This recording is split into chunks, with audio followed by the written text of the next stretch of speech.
빌립보서 4장 10절에서 13절입니다. 신약 322페이지 있습니다. 언제부턴가 우리 세상의 경제를 늘 침체했던 것 같아요. 여러분 기억하시기 굉장히 호황이다 했던 적이 참 아주 옛날입니다. 늘 세상의 경제는 침체 일로였고요. 특히 작년부터는요, 코로나로 인해 전 세계의 경제가 정말 어렵죠. 이런 가운데 부익부 빈익빈 현상은 더 많이 일어나고 있습니다. 그런데 부자들은요, 그 많은 재물을 가운데서도 더 많은 재물을 모으기 위해, 더 많은 돈을 벌기 위해 일하고 있고요. 여러 가지 수단을 강구하고 있고요. 어렵고 가난한 사람들은요, 생존을 위해 돈을 벌려고 더 악착같이 그 방법들을 찾습니다. 그러다 보니까요, 때로는요, 내가 눈 한번 질끈 감으면 내가 좀 더 편하게 돈을 벌 수 있고, 조금만 불법을 행하면 쉽게 돈을 벌 수 있는 유혹이 우리에게 너무나도 가까이 있는 게 지금 우리의 현실입니다. 그래서 예전부터 보수적인 신앙의 베이스 위에서는요, 우리 그리스도인들의 지나친 부의 추구와 누림은 탐심으로 보는, 그래서 경계하는 입장이 많이 있었습니다. 탐심을 사전에서 찾아보면요, 무엇을 가지거나 차지하고 싶은 마음으로 지나친 욕심이라고 나옵니다. 그래서 여러분, 탐심은요, 무제한의 소유욕을 얘기해요. 끝이 없습니다. 어느 정도 적당히가 없다는 것입니다. 밑이 뚫린 항아리에 물을 붓듯이 끊임없이 채우려고 합니다. 만족할 줄 모릅니다. 그래서 성경은요, 골로새서 3장 5절에 보면요, 탐심을요, 우상 숭배라고도 말합니다. 탐심이 우상 숭배가 되는 이유는요, 하나님이 주신 것을 만족하지 못하고요, 하나님이 늘 우리의 필요를 채워주신다는 것을 믿지 못하기 때문에 자기 스스로 그것을 채우려기 때문입니다. 그리고 채우려는 그 과정 속에서요, 하나님보다는 세상을, 하나님의 정의를 지키기보다는 물질을 많이 소유하기 위한 그 과정 속에서 많은 물질을 소유하는 것이 정의가 되기 때문에, 그렇게 여기지기 때문에 탐심을 성경은 우상 숭배라고 얘기합니다. 그렇다면 우리는요, 어떻게 우리 속에서 끊임없이 일어나는 탐심으로부터 승리하며 살 수 있을까요? 오늘 세 가지를 나눠보려고 하는데요. 첫 번째, 여러분 우리가 기억해야 될 것은요, 받은 복을 세워보시기 바랍니다. 제가 작년 4월부터 일하고 있는 직장은요, 중증 장애인들에게 일자리를 제공해주는 보호작업장입니다. 그래서 거기는 대부분요, 발달장애를 가진 장애인 근로자들이 많아요. 그러니까 발달장애를 하면 쉽게 표현할 때 지능지수가 이렇게 초등학교 저학년 정도, 8살 그 정도에 있는 상태를 얘기를 합니다. 그래서 거기는요, 대부분의 그 근로자들이 발달 장애인들이고요. 그런 장애를 가진 근로자들과 그분들을 돕는 대부분의 사회복지사인 종사자들이 있고, 또 이제 전문 수익 사업을 맡아서 진행하고 있는 디자이너들이 있는 수익 사업부가 있어요. 저는 그 수익 사업부에 있는데, 여기서도 장애가 있는 디자이너와 장애가 없는 디자이너는 나눠져 있습니다. 어쨌든 간에 그 가운데서도 근로자와 종사자로 나눠져 있어요. 장애인 근로자들의 일은 대부분 그들의 장애의 종류가 발달장애인 까닭에 굉장히 단순한 업무의 일만 하게 됩니다. 그러다 보니까 우리가 지금 이렇게 편의점에서 최저임금을 얘기하잖아요. 그 최저임금에 따른 월급을 받을 수가 없고요. 그 정부의 허가 아래 어떤 그 별도의 계약서를 작성을 해서 매년 그 근로계약서를 쓰고 일을 합니다. 쉽게 말하면 무기한 계약직인 거예요. 저 또한 여기에 장애인 근로자도 들어간 것이기 때문에 제가 수익사업부에서 디자인 일을 해도 다른 디자이너들과 같은 업무의 일을 봐도 저도 마찬가지로 매년 근로계약서를 작성을 해요. 평소에는 근데 차이가 없는데, 여러분 어떤 부분에서 이제 이 종사자와 근로자의 차이가 나냐면, 제가 이렇게 1년을 가까이 다녀보다 보니까 이 명절 같은 경우에 급여에서 이제 차이가 나더라고요. 왜냐면 보너스가 있고 없고의 차이가 있는 거예요. 그러니까 그 종사자들로 근무하는 분들은 호봉이나 연차에 따라서 그분들은 이제 정기적인 상여금을 받아요. 그런데 근로자들은 계약직이기 때문에 매년 어느 일정 퍼센트의 이제 이 급여는 올라가지만 보너스라는 것이 별도로 있지 않아요. 이제 그 무기한 계약직의 개념이기 때문에 어느 날은 집에 오는데 문득 그 부분에 대해서 제 속에서 이제 불만이 생기더라고요. 아니 같은 일을 하는데 왜 나는 안 줘? 처우에 대한 불만이 드는 거예요. 그런데 제가 이제 그런 불만 가운데서도 와서 가만히 마음을 또 가라앉히고 생각을 해보니까 또 그렇지가 않더라. 우리 그 장애가 있는 근로자들을 케어하고 돌봐주는 그 종사자들과 저는 같은 일을 하지를 않더라고요. 저는 오히려 그들에 비해서, 그 종사자들에 비해서, 사회복지사들이 대부분 그 종사자들에 비해서 저는 굉장히 많은 혜택을 받으며 일을 하고 있었던 것입니다. 작년에 코로나가 한참 기승이었을 때 저는 수시로 재택근무를 했었고요. 또 얼마 전에 눈이 많이 와갖고 눈이 많이 와서 출근을 하지 못했을 때는요, 동가 처리를 해주거나 재택근무로 또 그 일을 처리를 해줘서 재택에서 일을 보게도 해줬고요. 근무 시간 중에 눈이 많이 와서 차에 눈이 많이 쌓여 있으면 그분들이 또 눈을 다 치워주는 거예요. 그리고 뭐 비가 오나 눈이 와서 이렇게 바닥에 좀 미끄러울 것 같아서 발판이 있었으면 좋겠습니다 하면 즉시 발판을 다 처리를 해주세요. 그러니까 제가 근무를 하는데 불편함이 없도록 그분들은 모든 지원을 다 해주시는 거예요. 그러니까 뭐 이렇게 그 코로나로 인해서 재택근무를 했죠. 그분들은 그런 게 하나도 없었어요. 그분들은 그냥 주구장창 나와서 일했어야 됐고, 또 저는 거리가 멀다는 이유로 저는 30분 일찍 근무를 포기하고 일찍 퇴근하게 이제 배려도 해주시는데 그분들은 늦게까지도 뒷마무리를 하고 하면 늘 퇴근 시간보다 늦게 퇴근을 하게 되죠. 어떻게 보면 저는 굉장히 많은 혜택을 받으면서 지금 일을 하고 있는 것입니다.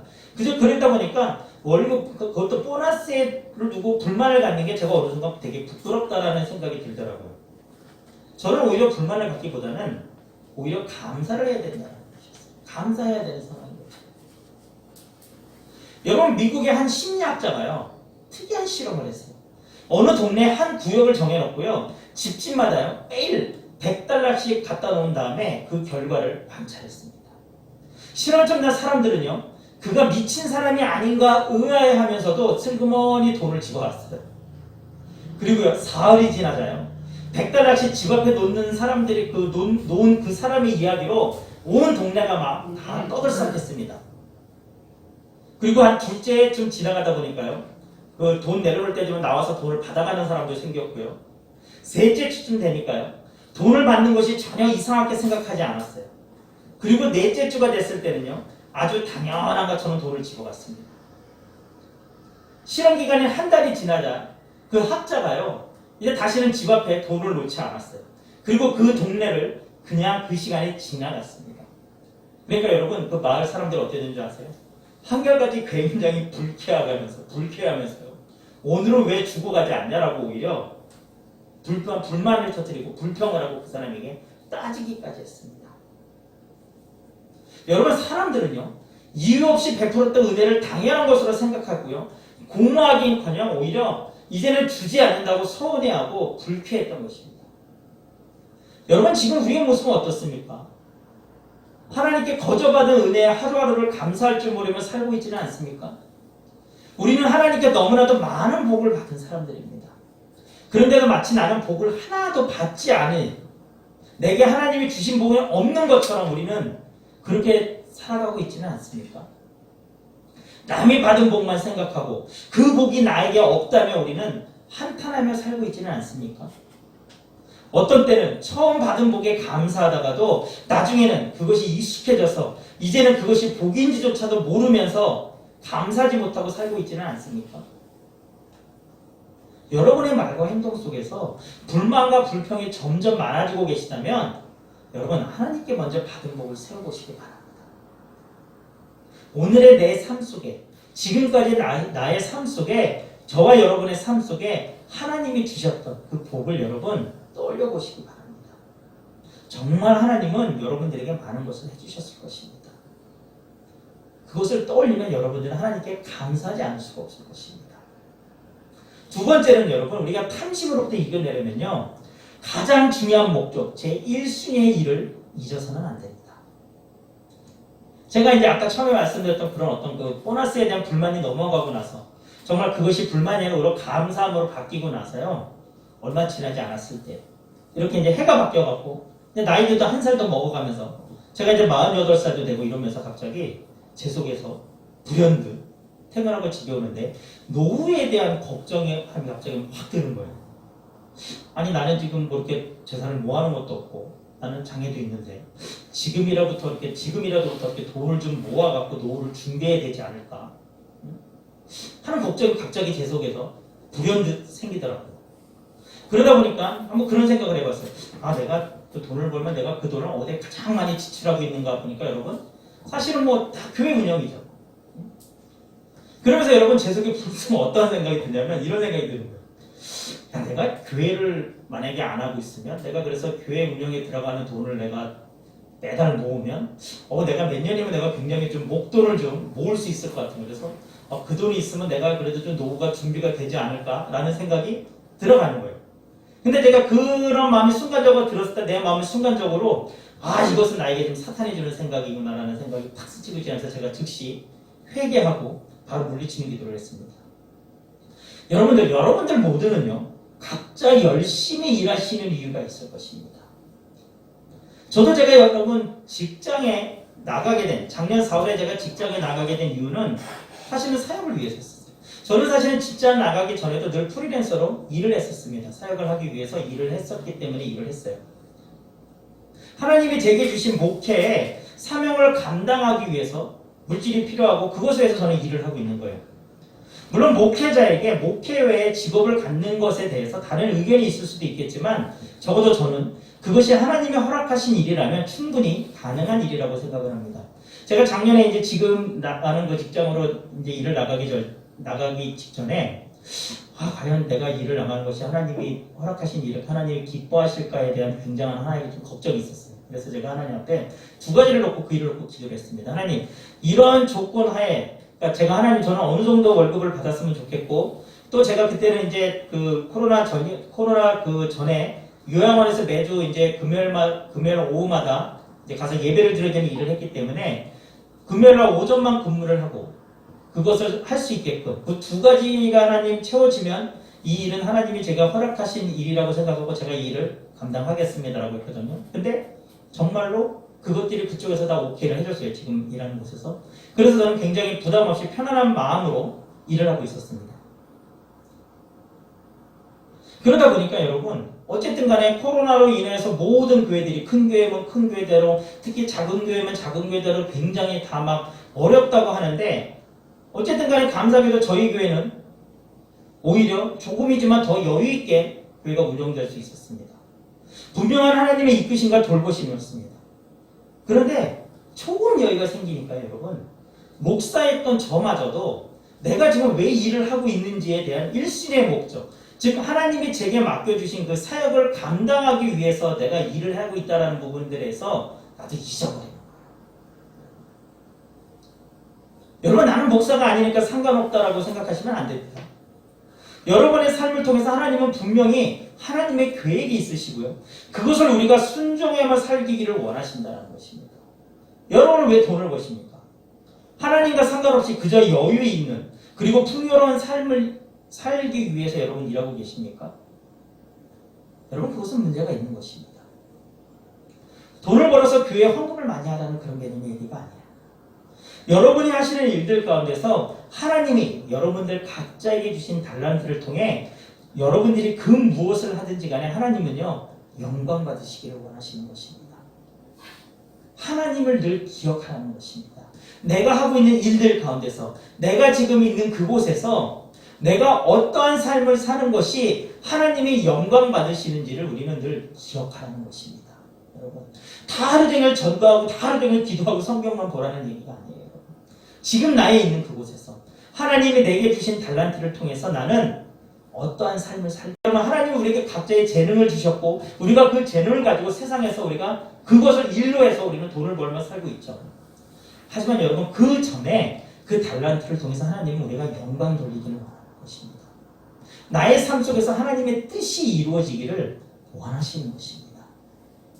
여러분 그럴 때 우리는요 하나님을 신뢰할 수 있고요. 그럴 때 우리의 늘 필요를 채워주시는 하나님을 믿고 우리는 1순위의 목적을 가지고 살아갈 수 있는 것입니다. 여러분 요셉을 한번 생각해 봅시다. 우리가 잘 아는 요셉. 그가 여러분 형들에게 팔려서 애굽의 노예로 끌려가잖아요. 그런데 여러분 그의 성경에 보면요. 그의 삶은 하나님과 동행하는 삶이었다라고 나옵니다. 여러분 어떻게 요셉의 삶이 노예의 삶이었는데 하나님과 동행하는 삶을 살 수 있었습니까? 그에게는 늘 하나님이 1순위였기 때문입니다.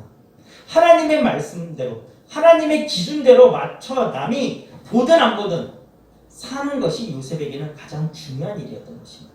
그 가운데서 그는 자기에게 주어진 일을 최선을 다해서 감당했던 것입니다. 여러분, 여러분이 무엇을 하든지 간에 하나님의 기준을 갖고 그 일을 행하시기 바랍니다. 하나님의 기준이 세워져야 여러분의 그 일터에서, 여러분의 그 가정에서 하나님이 영광 받으십니다. 그리고 여러분들이 그렇게 그 기준을 갖고 일을 할 때 탐심에 빠지지 않게 됩니다. 무엇을 하든지 간에 탐심에 빠지지 않아요. 탐심에 빠지지 않게 세 번째는요.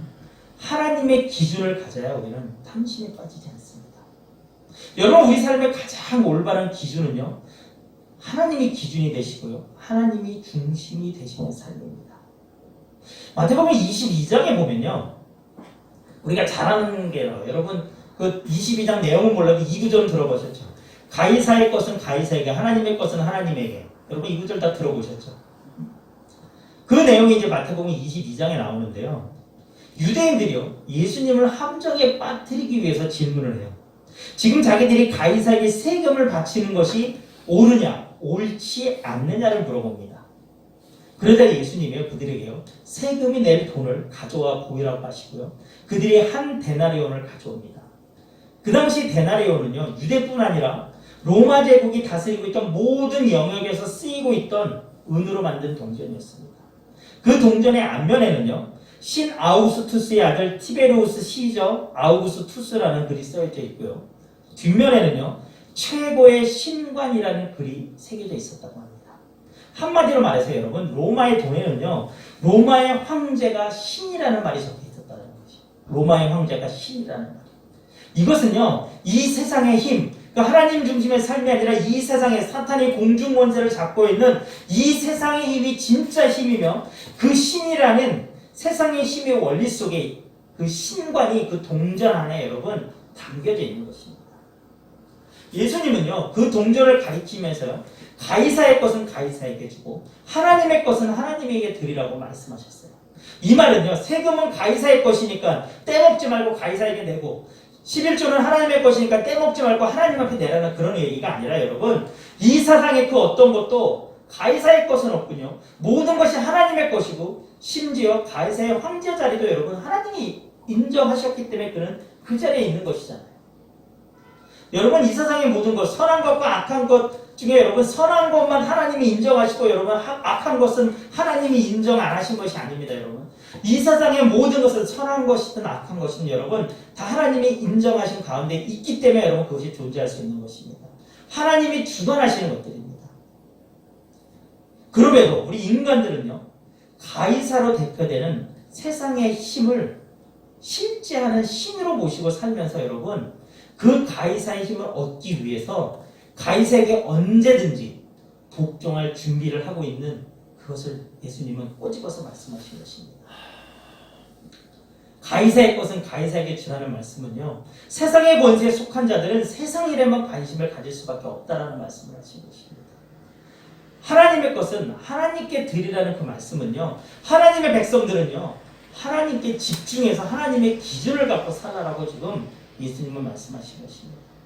여러분 원래 그 당시 성전에는요.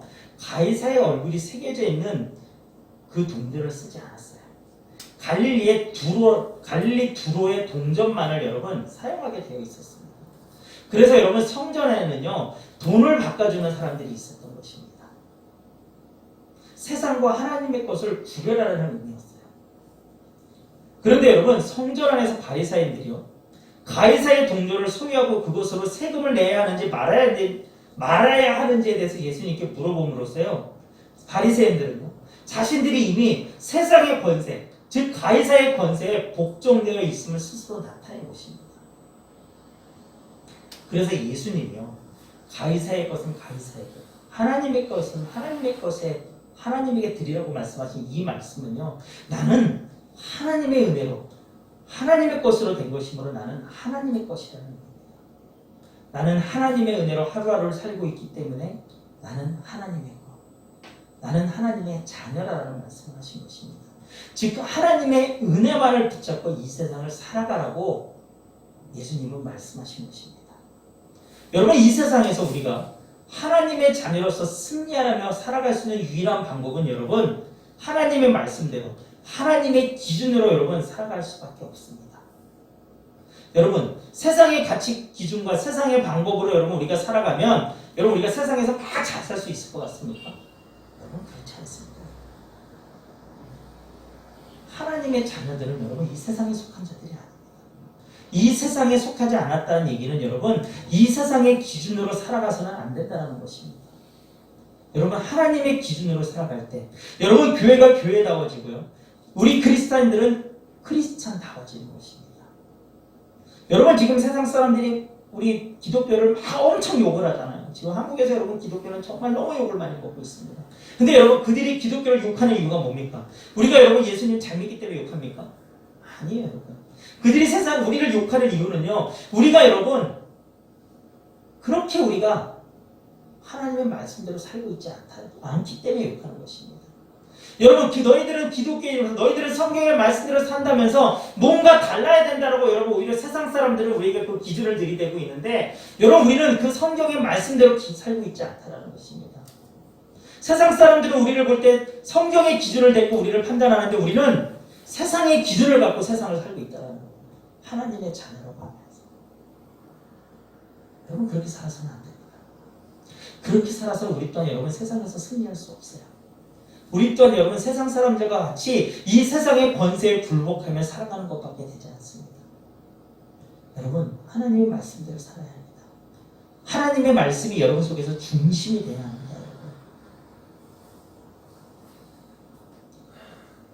물질 문제에 있어서 노력한 대가를 얻으려고 열심히 내는 것과 탐심은 한 끗 차이입니다. 이미 받은 것에 대한 감사와 가장 중요한 우선순위가 무엇인지 잊지 않는 것, 그리고 하나님의 기준에 맞춰 사는 것. 여러분, 이 세 가지를 잊어버리면요, 우리는 언제든지 여러분 탐심이라는 우상을 섬기는 삶을 살게 됩니다. 여러분, 나는 교회 나와서 예배 드리니까 나는 우상 숭배에 상관없지라고 생각하시면 여러분 절대 되지 않습니다. 성경은 분명히 여러분 탐심은 우상 숭배라고 우리에게 얘기하고 있습니다. 여러분, 그것을 잊지 마시기 바랍니다. 그리고 우리가 한 가지 더 알아야 될 것은 뭐냐면요, 여러분 예수님이 이 땅에 오셔서 제자들에게요, 나를 말씀하신 가장 중요한 또 물질관이 뭐냐면 여러분 이제는요, 나를 위해 모으는 삶이 아니라 나누는 삶을 여러분 예수님은 말씀하셨다는 것입니다.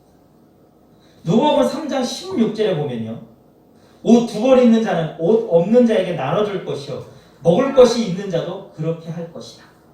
여러분, 예수님이 지금 뭐라고 말씀하세요? 옷 2벌 있으면 없는 자에게 나눠주라고 말씀하시고, 여러분 먹을 것이 풍요로운 자는 먹지 못하는 자에게, 먹을 것이 없는 자에게 나눠주라고 예수님 말씀하고 계십니다. 또한 여러분 누가복음 12장 33절에 보면요, 너희 소유를 팔아 구제하여 나눠주라고 말씀하고 계세요. 여러분, 예수님은 이 땅에 오셔서 말씀하신 게 뭡니까? 여러분, 나누는 삶을 얘기하고 있습니다. 여러분, 구약시대 때는 여러분 부는 여러분 구약시대 때 부는요, 하나님의 축복으로 여겨지기도 했습니다. 하나님이 복을 주셔야 그들은 부유하게 하나님의 자녀들이 살 수 있었어요. 근데 여러분, 신약에 와서 예수님은요, 여러분 하나님께 복을 달라는 삶보다는 여러분 우리에게 내가 갖고 있는 나에게 남는 것을 나누라고 여러분 예수님은 말씀하고 계신 것입니다. 내 이웃을 돌보라고 말씀하고 계십니다. 사도 바울 또한 여러분 어떠한 삶을 살았습니까? 그 또한 여러분 어떠한 상황에서도 만족할 줄 아는 삶을 살았습니다. 그래서 바울은요, 오늘 우리가 읽은 본문의 고백을 한 것입니다. 내가 어떠한 형편이든지 나는 자족하기를 배웠노니 나는 비천에 처할 줄도 알고 풍부에 처할 줄도 알아. 모든 일 곧 배부름과 배고픔과 풍부와 궁핍에도 처할 줄 아는 일체의 비결을 배웠노라. 내게 능력 주시는 자 안에서 내가 모든 것을 할 수 있느니라. 여러분, 사도 바울처럼 드라마틱한 인생을 산 사람이 있습니까? 최고의 당시 지성이라고 불리는 가말리엘의 제자로서 여러분 정말 안정된 삶을 살았고요. 정말 여러분 바울은요 바리새인들 어떻게 보면 유대인들을 이끌어가는 그 지도자 그룹에서 여러분 떠오르는 샛별이었습니다. 여러분 떠오르는 여러분 이제는 정말 나이가 어렸을 뿐이지 여러분 나이만 좀 더 들었으면 그것을 여러분 리더 그룹에 속할 수 있는 그런 위치에 있는 자였습니다. 하지만 그가 다메섹 도상에서 예수님을 만나고 여러분 그가 예수님을 만나는 그 길이 여러분 어디 가는 길이었는지 아세요 여러분? 여러분 교회를 여러분 무너뜨리고 예수 믿는 자들을 잡아서 여러분 감옥에 가지고 죽이려고 가는 길이었어요. 그때 여러분 그 길에서 그는 예수님을 만납니다. 그리고 그 후로부터 그의 삶은 바뀌어요 여러분. 여러분 바울이 여러분 주의 복음을 전하면서 여러분 바울이 3번의 전도여행을 하는데 여러분 그 전도여행 가운데 바울은 여러분 돌에 맞아 여러분 거의 죽기 직전까지 가기도 합니다. 여러분 돌로 여러분 바울을 친 사람들이 야 이제 죽었으니까 그만 치자고 하고 물러갈 정도까지 여러분 그 정도의 상황에 빠지기도 합니다. 여러분 수없이 많은 고초를 겪습니다. 여러분 지금처럼 교통이 편리한 시대도 아니에요 여러분. 정말 말하면 여러분 걸어서 다니던 여러분 그 시대에 여러분 전 세계를 이루며 복음을 전하지 않았습니까? 얼마나 고생이 심했겠습니까? 더군다나 여러분 그렇게 복음을 전하는데 여러분 로마의 감옥에 갇히기도 합니다. 여러분 끌려가기도 합니다. 여러분 매를 엄청나게 맞기도 합니다. 그는 여러분 부하게도 살았고 가난하게도 살았고요. 그는 남들에게 존귀받기도 했지만 여러분 천하게 여러분 천시받기도 했습니다. 하지만 여러분 그는 그 가운데서도 여러분 만족할 수 있는 나는 이래도 만족하고 저래도 만족할 수 있는 일체의 비결을 배웠다고 얘기합니다. 여러분 그에게 그 비결은 무엇이었습니까? 예수 그리스도였습니다. 여러분 바울 안에는 예수님이 계셨기 때문에 예수님이 나를 위해 이 땅에 오셨고 나를 위해 십자가를 지셨고 그 예수님으로 인해서 나는 이 땅의 삶이 끝이 아니라 천국의 삶 그것이 나에게 보장되어 있음을 바울은 알았기 때문에 여러분 바울은 이 세상의 삶이 되게 어렵고 힘든 그 삶 속에서도 그는 만족할 수 있었던 것입니다. 그래서 여러분 바울은 내게 능력 주시는 자 안에서 내가 모든 것을 할 수 있다라고 고백하는 것입니다. 여러분 내게 능력 주시는 자 안에서 내가 모든 것을 할 수 있다라는 게 여러분 무슨 뭔가 막 엄청난 바울이 행했다고 하는 기적과 이적을 행하는 것만을 얘기하는 것이 아니에요. 그런 관점의 얘기가 아닙니다. 여러분. 하나님이 함께 하신다면 예수님이 생명이 내 안에 있다고 한다면 나는 어떠한 상황이든지 간에 하나님이 내게 능력을 주시고 나는 어떠한 상황에서도 그 모든 일을 감당할 수 있다라고 여러분 바울은 얘기한 것입니다. 여러분 지금 나의 삶이 어렵다고 해서 지금 나의 처지가 뭔가 좀 어려운 가운데 있다고 해서 여러분 내가 무엇을 하지 못하는 것이 아닙니다. 그럼에도 그 상황에서 내가 하나님을 신뢰한다면 예수님이 내 안에 계심을 여러분 내가 믿고 의지하며 나간다면 여러분 우리는 그 무엇도 할 수 있습니다. 하나님이 이끌어 가십니다. 여러분 오늘 사도 바울의 이 고백 어떠한 형편이든지 나는 자족하기를 배우노라. 내게 능력 주시는 자 안에서 내가 모든 것을 할 수 있느니라. 또 19절에 바울은 이렇게 얘기했어요. 나의 하나님이 그리스도 예수 안에서 영광 가운데 풍성한 대로 너희 모든 쓸 것을 채워주시리라. 여러분 하나님이 그냥 나에게 무조건 물질 주시겠지 그런 말을 하는 것이 아닙니다. 바울은 여러분 삶을 하나님께 맡기라고 얘기하고 있는 것입니다. 그러면 그 삶을 하나님이 이끌어 가신다고 바울은 알려주고 있는 것입니다. 여러분 어려운 가운데 오히려 여러분 더 좋은 게 아닙니까? 환난 가운데 여러분 더 하나님 앞에 우리의 인생을 던질 수 있지 않으십니까? 여러분 사람의 심리가 그렇지 않아요? 뭔가 가지고 있으면 가지고 있는 게 많을수록 여러분 우리는 하나님께 다가가지 못하지 않습니까? 그래서 여러분 예수님이 어떻게 하면 구원을 받을 수 있겠냐라고 나온 부자 청년에게 너의 모든 재물을 팔아 나눠주라고 얘기했을 때 그가 근심하며 돌아갔다고 하지 않습니까? 부자가 천국에 가서 낙타가 바늘길을 통과하는 것보다 더 어렵다고 얘기하지 않습니까? 근데 여러분 나에게 그런 것이 없다고 그러잖아요. 내가 정말 어렵고 환경 속에 있다 그러면 여러분 어떤 관점에서 본다고 한다면 더 하나님께 나의 인생을 던질 수 있는 나의 인생을 맡길 수 있는 기회가 되지 않겠습니까? 제 삶을 되돌아보면 저는 또 그랬던 적도 있었던 것 같아요. 에휴, 이것도 안 되고 저것도 아이 좋다고 되는 것도 안 에라 이거에 아예 그냥 하나님이 이끌어 가십시오라고 그냥 어떻게 보면 반자포자기의 심정을 하나님께 인생을 내던졌던 적이 있었습니다. 근데 여러분, 우리가 어쨌든 간에 계기가 무엇이든 간에 어떠한 형태로든 간에 하나님께 여러분 우리의 삶을 맡기고 하나님께 던지면 여러분 하나님은 여러분 우리의 삶을 그냥 두시지 않다. 하나님의 방법으로 하나님이 이끌어가기 시작하십니다. 내가 아플 때 하나님은 위로해 주십니다. 내 마음에 소를 들어주십니다. 나의 어려운 환경 속에서 하나님은 정말 하나님의 채워주심의 은혜를 기적하게 경험하게 하십니다. 왜 나는 이렇게 안 되지 했었을 때 하나님은 더 좋은 곳으로 나를 이끌어 가심을 여러분 경험할 수 있을 것입니다. 여러분 하나님께 맡기시기 바랍니다. 여러분 하나님께 맡기고 하나님을 신뢰할 때 여러분이 하는 일들 가운데서 여러분은 탐심이 아닌 하나님의 은혜를 경험하게 됩니다. 내가 하면 결국은 탐심이 됩니다. 사람의 욕심은 여러분 채워도 끝이 없어요. 여러분 우리가 물질에 대해 생각할 때 여러분 돈이 얼마큼까지나 있었으면 좋겠습니까? 아니면 계속 그냥 끊임없이 있었으면 좋겠습니까? 아마 여러분 나는 요만큼이면 더 이상 없어도 됐습니다라는 사람은 없을 것입니다. 여러분 그게 탐심입니다. 하나님께 맡기시기 바랍니다. 하나님의 기준으로 살아가시기 바랍니다. 내 삶의 가장 중요한 기준이 무엇인지 1순위가 무엇인지 여러분 그것은 하나님이 되시기 바랍니다. 그렇다면 여러분 삶 속에 하나님의 놀라우심을 경험할 것입니다. 여러분 그것을 기대하시기 바랍니다. 우리 표가 그거잖아요. 기대하고 경험하는 삶. 여러분 기대하고 그 기대만큼 하나님의 역사하심을 경험하시길 축원합니다.